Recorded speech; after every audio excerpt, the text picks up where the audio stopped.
Good morning, good afternoon, buenas tardes, hola a todos. Thank you for joining the Southeast Regional Hispanic Leadership Summit. Thank you so much, Dean John Quelch and the University of Miami Herbert Business School for being our incredible host. Please join me in thanking them. So this is the third of our regional events this year and the sixth we've ever hosted. And I'm incredibly proud and excited to continue to grow our presence in the regions, in the country, to find and connect Hispanic leaders where the community is growing and thriving. Today, we gather you, leaders of this area, from all over the region, united to achieve three main goals. The number one is to educate us all about the Hispanic market and the opportunity, our community, our data, our opportunities, our priorities, our challenges, so that ideally we can all realize that we need to make Latinos a business priority and take action. Number two is to mobilize corporate America as understanding that there are key allies to make this progress happen and move the needle to achieve the Latino agenda. And number three is to unify us all by having a shared, clear dream, creating a sense of community and come together as one voice. And I'm excited actually to be able to see all you here and see that all of these three goals that we have are already happening. At the World Human Foundation, we have been inspired by the global framework of the Sustainable Development Goals and how can it be applied to our community and address our gaps and opportunities.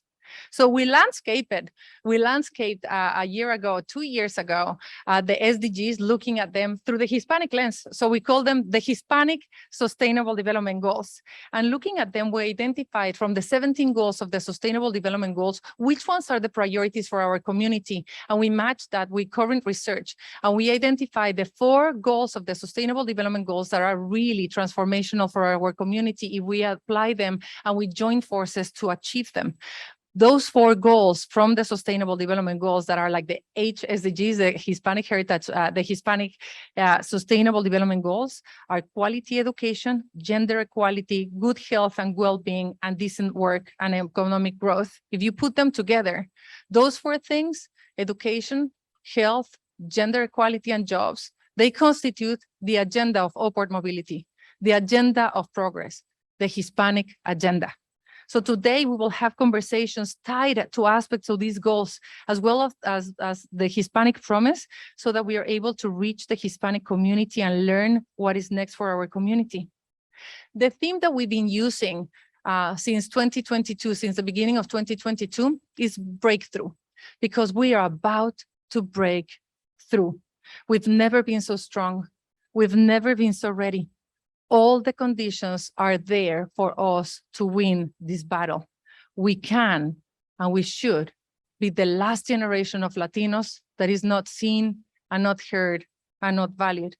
We are this transition generation that just has one job, which is to finish the job that has started and has been done by our ancestors, that has been done by the people that have came, our mothers and grandmothers, coming with 2 to 3 jobs every day, bleeding hands, so that we can be that generation, the first generation to go to college, the first generation that even can dream of making it into senior positions of corporations, that even can start exploring maybe making $1 million. We can finish the job because all the conditions are there for us to succeed. And that, ladies and gentlemen, is what we're here to do, to make sure that we are uniting forces so that we can finish the job, so that every Latino can be seen, heard, and valued. So, and I'm not saying this only because I'm a proud Latina. I am a super proud Latina, but I'm saying this because the data is with us. And that is what I would like for all of us to make sure that we have. We Hispanics, Latino, Latinx, whatever you want to call us, it's fine. You can use whatever term you find, like you find useful, you use it. Like for me, we use it intrinsically. We change them all the time, interchangeably. As long as you pay us well, you can use whatever you want. So pretty much, we Hispanics, Latino, Latinx, we are the people. We're 62 million people, 19% of the population, and that is 19% of the population today. but 30% of the population tomorrow. By 2050, 1 in every 3 Americans will be Latinos. 30% of the population. Hello, hello, hola. Hello, hello, hola. Yeah, and we're not only the many, we are also the youth. As a fact, the youngest of all the cohorts in America. We are average 28 years old. Latinas, 26 years old average. We look young because we're young. Yeah, we are 10 years younger than the rest of the population, but there's one data point that I would like for you to keep in mind, which is, and to remember, something that we don't explore enough, which is the mode. The mode meaning the most common age. The most common age of 62 million Latinos today is? Anyone?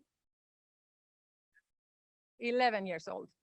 The most common age of 62 million Latinos today is 11 years old. What is the most common age of non-Hispanics? 45? 58. 58. The most common age of non-Hispanics is 58. The most common age of Hispanics is 11 years old. So it is absolutely clear for Dean John Quelch, who is going to be the future student, who is going to be actually the future employer, if you're IBM, who is going to be the future consumer, who's going to be the future voter. So there's absolutely no way that any politician can win an election, that any company can sell without the Latino community, because we're the youngest. We're 20% of the generation Z. We're 25% of the alpha generation. The more that you dig into the, who is the youngest of all, the more you're going to find us. That generation that everybody wants to talk to is us. And that will continue being, because according to the census of 2020, and if you have not read it, please take a look. We have our census colleague around here. Thank you so much for being here. I invite all of you to have a little glass of tequila in the hand and enjoy a good drink looking at that amazing data, because it's absolutely refreshing. We are going to continue being the population because we're 51% of the population growth of this country. We're one of the most we're the most interracial marriage, the common interracial marriage in the country. That means we're very generous with our love. So we will continue expanding. So we're not only the people, we're not only the youth, we're the economy. We're $2.7 trillion. If we would be a standalone economy, we would be the 8th largest country in the world, larger than Brazil, larger than Italy, larger than Canada. And that means that we mean 12% of the gross domestic product, 12% of the GDP of the country. So all of us are invited to go out in the street and look at anyone in the face and look at them and say, like, you're welcome. No problem, 12% of your salary on me. It's okay. And you too. And you, okay, no problem. And that 12% of the GDP is growing 7% faster than China. So for all of you that are in international affairs, that are looking at the globe, if you start looking at what are the fastest and most fastest growing economies in the world, is China, India, and then Hispanics. So we have to actually take pride on these numbers and understand that we're the people, we're the youth, we're the economy, we're $1.9 trillion, almost $2.2 trillion in purchasing power, and our purchasing power is increasing. So the size of our wallet is increasing by the minute. Despite COVID, we are achieving our numbers even faster. We account, because of our purchasing power, we account for the growth of most Fortune 500 companies. If you're a tech company, you tell me, but if you're a tech company, probably more than 50% of your growth comes from the Latino community. If you're beverages, if you're a PepsiCo, probably 65% or more, car industry, video games, home ownership, you name it. There's absolutely no industry that can grow without the Latino community, and we're entrepreneurial. And that is why it's so important for us to be here hosted at the University of Miami, looking at the business, at the business development of our entrepreneurs. In America, 1 in every 5 entrepreneurs are Latinos. Latinas create 6 times faster than any other group in America's small businesses. 86% of every single job since the Great Recession has been created by Latinos, 50% of those by Latinas. Did you know that? Did we know all of that? How we were able to actually take it there? It is absolutely for us clear that we are the voters and we're the entrepreneurs and that we're the youth and that we're the people that are making this country. And in an aging America, Latinos are paying the Social Security and are paying for social care, for Medicare, for all of us. So this community is powerful. It is absolutely clear that we are the driving growth force for America. And there's no doubt that we have structural barriers. There's absolutely no question that we have things to deal with. But there's no way that you can explain to me the data that I just mentioned and the reality that we have. Why are we so powerful in numbers, in data, in paper, but in reality, we're seen as weak? Why are we so big and we ourselves, even ourselves, we think of ourselves so small? There is something that doesn't make sense. There's a reverse marketing problem if you're a marketer like me that doesn't make sense. And if I start looking at the barriers that are stopping us from actually becoming our full potential and achieving our full realization, it is related to 3 barriers that I would love for all of us to take into our hand, because they are not structural barriers. There are barriers that all of us can take action today. And the first one is that 77% of Hispanics do not know of our own contributions to their country, do not know of our own power, do not know how we contribute. We have a massive educational problem. We have a distorted mirror where we see ourselves super little when we were so big. You tell me, what would happen to you, Dean, or to you in IBM, or to you in Telemundo if 77% of your staff wouldn't know what they're doing?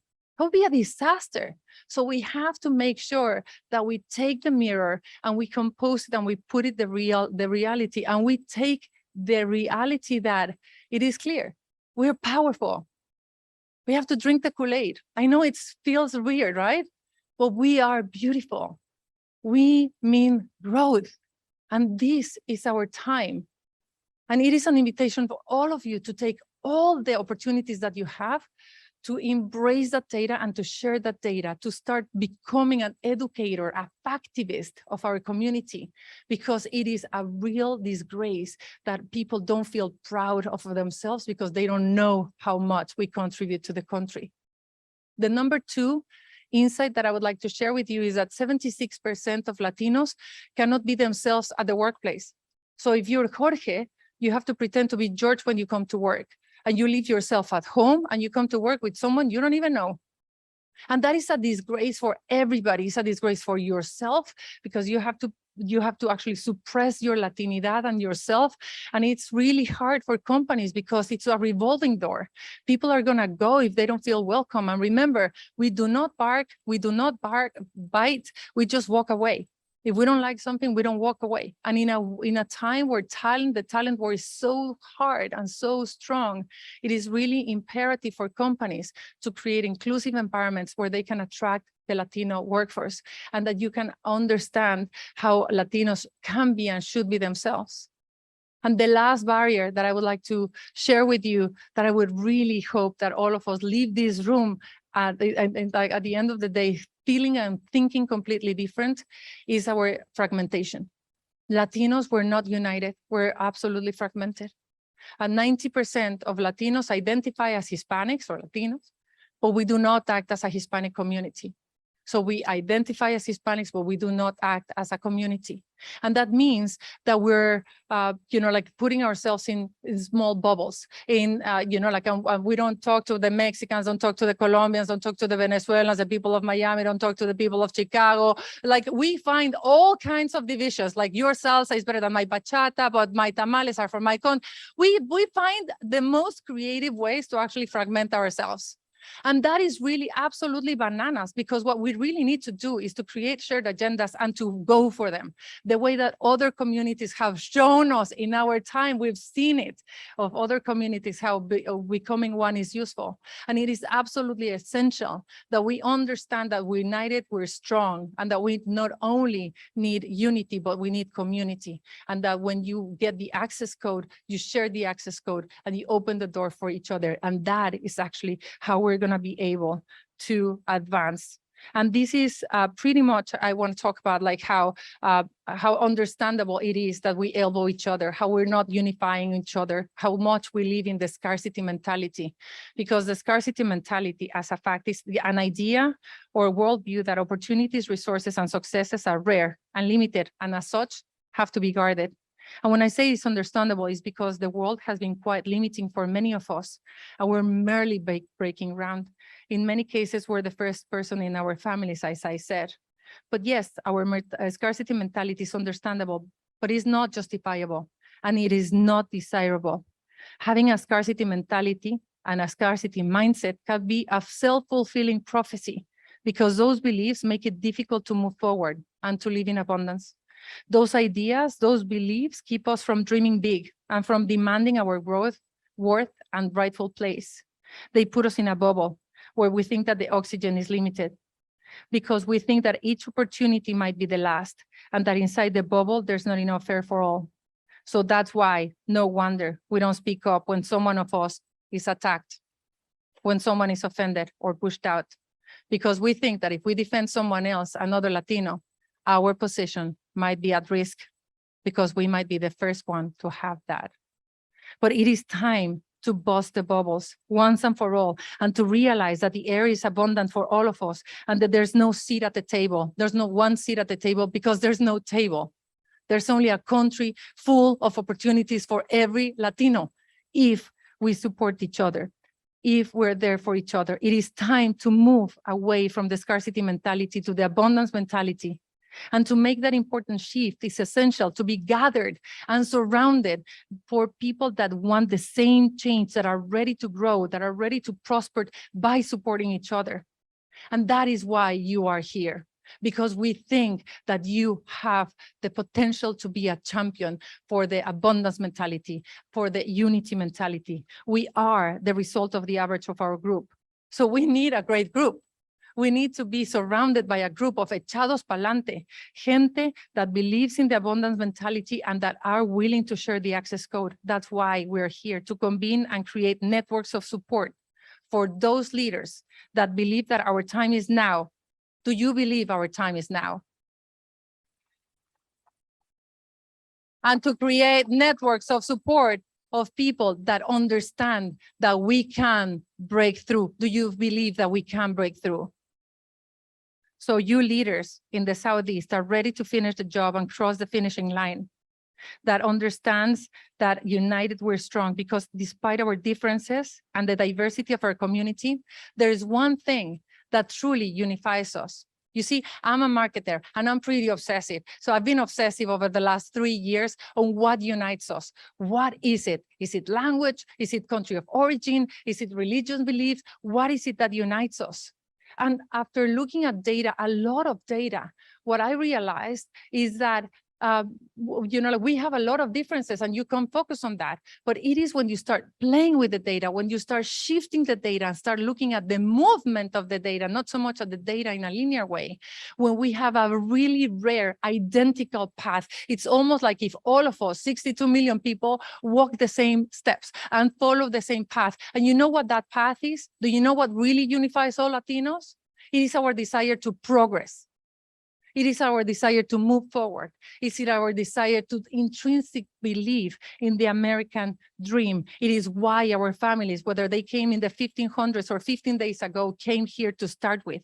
We believe in the arc of the American story, that by hard work, commitment, and perseverance, we have the opportunity to have lofty goals and achieve them. It is not simply aspirational. It is empirical and easily measured by our contributions to the country. Ladies and gentlemen, here is the main conclusion. Hispanic progress is American progress. They are bound together intrinsically, inevitably. It is essential that we invest in the future of America to have a prepared and educated workforce. That means that we have to invest in the Latino community and find ways to advance and engage genuinely as employees, as the consumer, and as the community, because the future of Latinos is the future of America.